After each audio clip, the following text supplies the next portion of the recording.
What is up, ladies and gentlemen? Welcome back to yet another Q&A video. Today we're going to be going over the questions that you have asked within the last 2 weeks, and let's go ahead and jump into today's video. The first one coming from Joel. I'm going to go ahead and read it. My 2017 Mustang EcoBoost is making a loud whistling noise under my fuel tank, so I'm thinking that the fuel pump is going bad, but I have no check engine light coming on. This can be a fuel pump O-ring, and that's probably what you're hearing, or it can also be a vacuum leak behind, but underneath where the fuel pump is at, there's a charcoal canister, and they have lines that go up to your purge solenoid and such.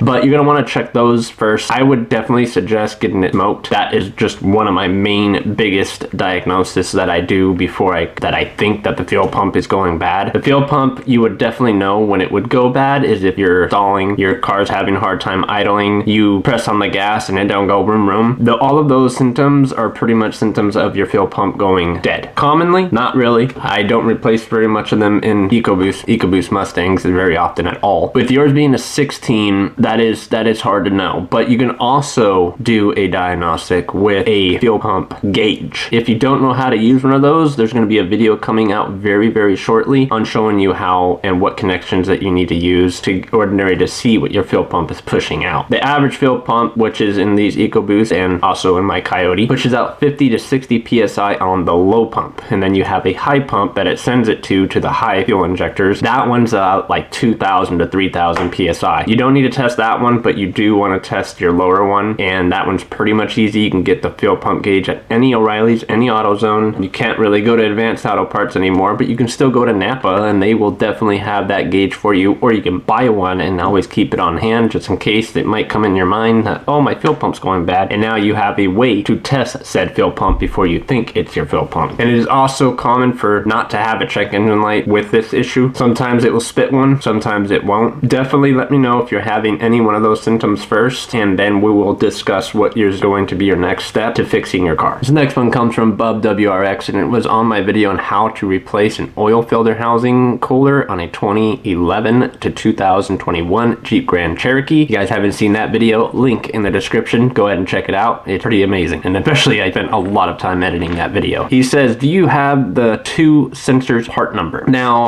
I don't know what sensors you're referring to. As far as what are you talking about, the sensors that are on the oil filter housing? If you are, I will put them right here on the screen for you, so that way you will have them for yourself. I would definitely highly recommend either going with Dorman or getting them from Jeep themselves. Do not go with any other brand. You're going to run into a lot of issues with aftermarket brands. This next one comes from Some Guy Rich.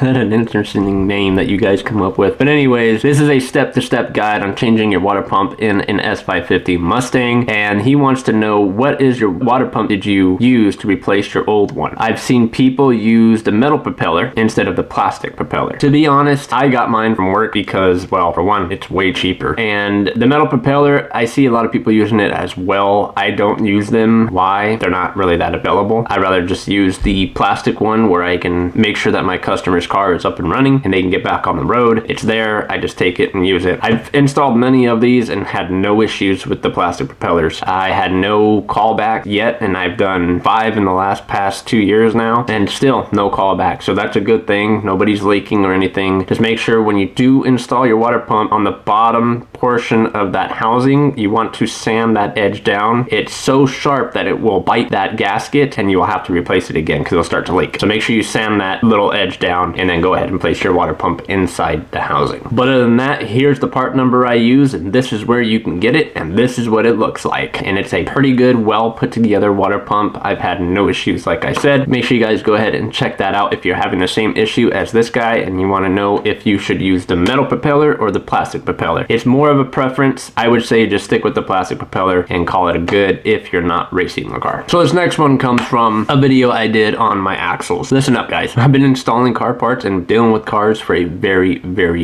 long time. If I suggest you to do something, just do it. It's going to save you time and frustration as well as tire wear. Now, the reason why I suggest things is because of that. Now, this one came back on another follower. I'm hoping that he's following the channel. I'm not going to say his name or put him up on the screen saying. I'm just gonna read what he wrote. You don't need to align. You're not touching any of the washers, so you don't need an alignment. And this one was on the video that I did with the axles. You have to keep in mind, doesn't matter what you get. Every part is made differently. So that part can be shorter, it can be longer, it doesn't matter. It just takes that little hair of an inch to make a difference in your alignment. I suggest getting alignment done so you don't have to stress about your tire wear. Get the damn thing aligned and just do it right. That's all I can say.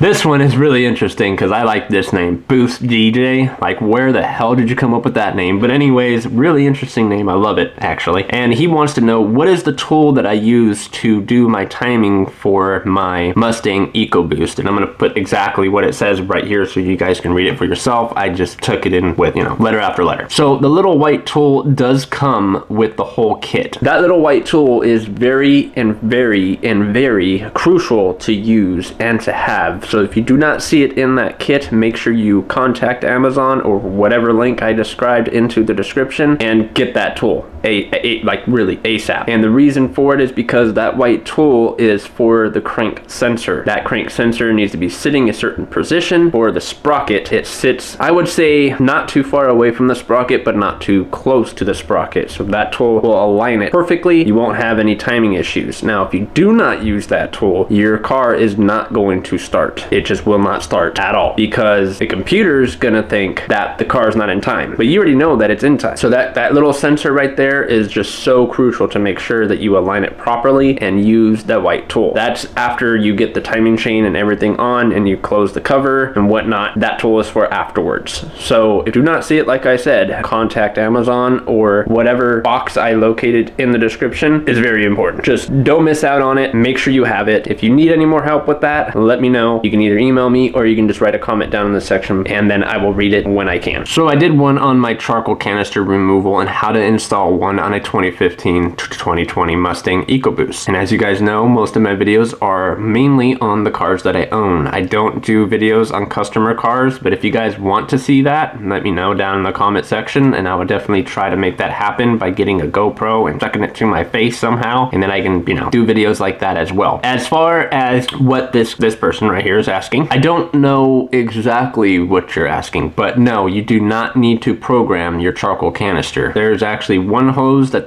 charcoal canister will not come with. It's all plug and play. Use the ones that are coming out from the frame, which should be two. You plug those in, you put the other one inside the frame because that's just a vent hose and that vents to atmosphere. But your other two hoses will go up towards the engine bay and plugs into your purge solenoid and such and such. But really easy, quite frankly. If you bought it from Ford, then everything should be equipped already onto it, the parts that you need. There's only, like I said, there's only one hose that you need to reuse. That's it. Other than that, you don't need to reuse any other hose. The most important part, okay, so the hoses are going to be fine. There's nothing wrong with the hoses. That's not the reason why your charcoal canister went bad. It's actually the charcoal canister itself. There's a little actuator that sits in there and that thing opens and closes to let the fumes come in and let them come out. There's also, once again, the name charcoal canister. So there's a charcoal little filter inside there and it filtrates all of the fumes and the fuel that goes into your gas tank. So if you overfill your gas tank, click, click, click, I'm just going to keep press, click, nope, I'm just going to keep doing it, click, click, you're overfilling it and you are